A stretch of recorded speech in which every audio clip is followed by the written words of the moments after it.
Welcome to Tesla Daily News Podcast. It's Friday, January 16th, 2026. Today, we're tracking a big shift in Tesla's software business model, some very mixed demand signals across key markets, and a couple of legal and safety headlines that matter for risk and brand. Let's get into it.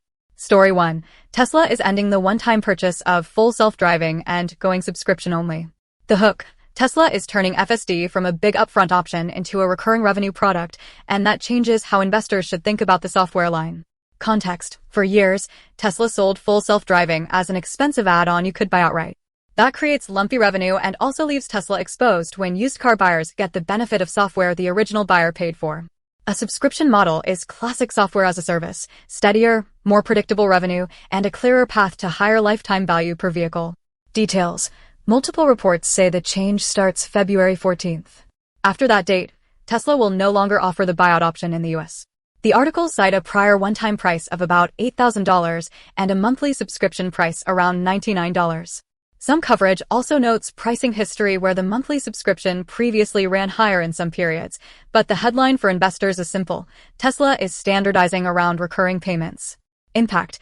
This can be bullish for valuation multiples if Tesla can grow and retain subscribers, because markets often pay more for recurring revenue than for one-time sales. But there's a trade-off. A subscription usually lowers near-term cash collected per customer compared to an $8,000 buyout. That means near-term revenue recognition and cash flow could look softer unless Tesla sees a meaningful jump in the number of paying users. Also, this is tightly connected to robotaxi ambitions. If Tesla's long-term plan depends on having millions of active autonomy users, the subscription makes adoption friction lower. But investors should watch the fine print.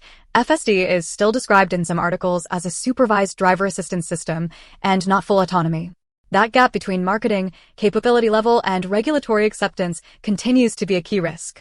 Takeaway. Track two metrics going forward: the number of active FSD subscriptions and churn. If Tesla starts disclosing that more clearly, it could become one of the most stock-moving items outside of deliveries. Story 2. Tesla's India launch is showing early demand weakness. Discounts are already on the table. The hook. Tesla is reportedly discounting Model Y inventory in India just months after launch, signaling that brand strength alone may not overcome pricing and tax realities.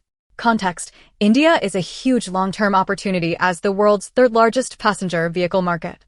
But it's also price-sensitive and complicated by import duties. Tesla's early approach, importing vehicles rather than building locally, pushes pricing up, and that can cap volume. Details. Bloomberg and Indian outlets report Tesla imported an initial batch of Model Y units and is struggling to sell roughly about a third of that inventory.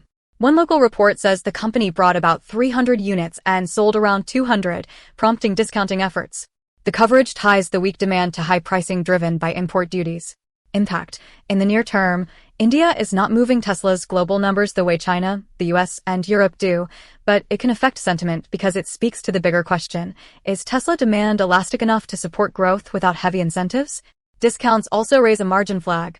If Tesla has to discount imported units to clear inventory, margins are likely compressed, and that makes it harder to build a premium narrative in a market that already sees Tesla as expensive. Takeaway. Watch for Tesla's next strategic step in India: a local assembly plan, a policy change on duties, or a different product mix. Without one of those, India could remain a brand showcase rather than a volume driver. Story 3. Japan is the bright spot. Sales up sharply after a customer service push. The hook. Tesla sales in Japan reportedly jumped about 90% year over year, and the story is that service, not just product, moved the needle. Context. Japan has been a challenging market for Tesla historically, partly due to consumer expectations around service quality, dealership support, and ownership experience. Tesla's direct-to-consumer model can work extremely well, but only if post-sale support feels seamless. Details. Nikkei reports that Tesla's Japan sales hit a record last year, with Model Y and other vehicles up about 90% versus the year before, attributing the improvement to going all in on customer service. Impact. Japan is not Tesla's biggest region, but the implication matters. Improving service can be a lever for demand without cutting price. For investors, that's important because it suggests Tesla can defend or improve volume with operational execution rather than margin-eroding incentives. Takeaway. If Tesla can replicate the Japan playbook, faster service, better customer experience, in other mature markets, it can help stabilize demand and protect margins. Story 4. Europe is sending mixed signals, safety awards, but market share and reliability perception pressures. The hook: Tesla's Model 3 and Model Y are winning safety recognition, while also facing headlines about slipping popularity and rough reliability rankings. Context: in Europe, the competitive set is expanding fast. Legacy automakers are improving EV offerings, and Chinese brands are ramping up exports into the region. That makes both brand perception and third-party ratings more influential. Details: Euro NCAP named Model 3 and Model Y as top performers in their segments for 2025, reinforcing Tesla's strong safety narrative. At the same time, Belgian registration data cited in local press shows the Model Y falling in ranking from near the top previously to a lower position in 2025. And a German TÜV-style inspection report discussed in Finnish coverage places the Model Y near the bottom of certain inspection outcomes for relatively young vehicles, which feeds the reliability debate. Impact: safety awards help Tesla with consumer trust and can support premium positioning. But if European demand is softening and reliability narratives spread, Tesla may face higher marketing friction, more incentives, or slower price increases, each of which can pressure margin. Takeaway: investors should watch European delivery trends and pricing actions. When competition intensifies, Tesla's ability to hold price while maintaining volume becomes a key valuation driver. Story 5. Legal risk watch: Tesla wins dismissal in a touchscreen defect lawsuit. The hook: Tesla notched a courtroom win that reduces one pocket of product liability overhang. Context: Tesla faces ongoing scrutiny over vehicle systems and driver assistance features. Lawsuits don't usually move the stock alone, but patterns do, especially if they imply systemic defects or expensive settlements. Details: Insurance Journal reports that a federal judge in New York granted Tesla summary judgment in a case where a driver claimed a defective touchscreen in a 2021 Tesla caused an accident. The case was dismissed because the plaintiff failed to back up the claim with sufficient evidence. Impact: this is not a headline that changes Tesla's fundamental earnings outlook by itself. But it helps on the margin: fewer adverse rulings, fewer costly precedents, and less distraction. For investors, it's a reminder that Tesla can and does win some of these cases outright. Takeaway: keep an eye on the balance between legal wins like this and other cases that lead to settlements or regulatory action. The net trend influences risk premium. Story 6. Big picture demand backdrop: reports point to another down year globally in 2025. The hook: reports tied to the India story also cite global weakness. Tesla sales reportedly fell again in 2025, and competition is tightening. Context: the market's biggest debate on Tesla right now is whether it's primarily a high-growth automaker, a maturing automaker with software upside, or an AI and robotics company that happens to sell cars. Deliveries determine which narrative dominates quarter to quarter.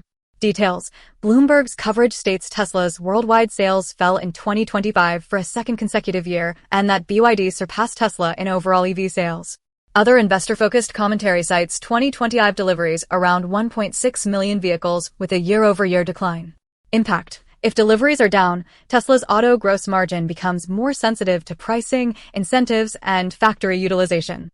That's why the FSD subscription shift is so important. It's a strategic attempt to grow high-margin software revenue per vehicle even if vehicle unit growth slows.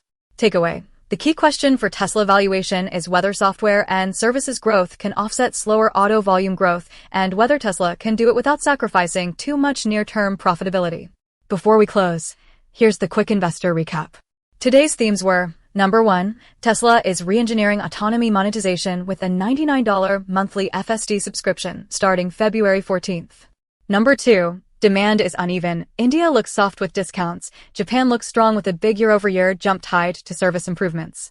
Number 3, Europe remains a battleground with strong safety credentials, but pressure on popularity and reliability perception. And number 4, legal risk had a small positive with a dismissed touchscreen lawsuit. What to watch tomorrow? Any new details on how Tesla will report FSD subscription adoption, any additional market-specific pricing moves, and any commentary tying autonomy revenue to near-term margin guidance.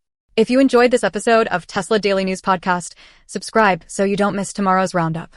You can also follow our feed for daily Tesla updates and investor-focused analysis.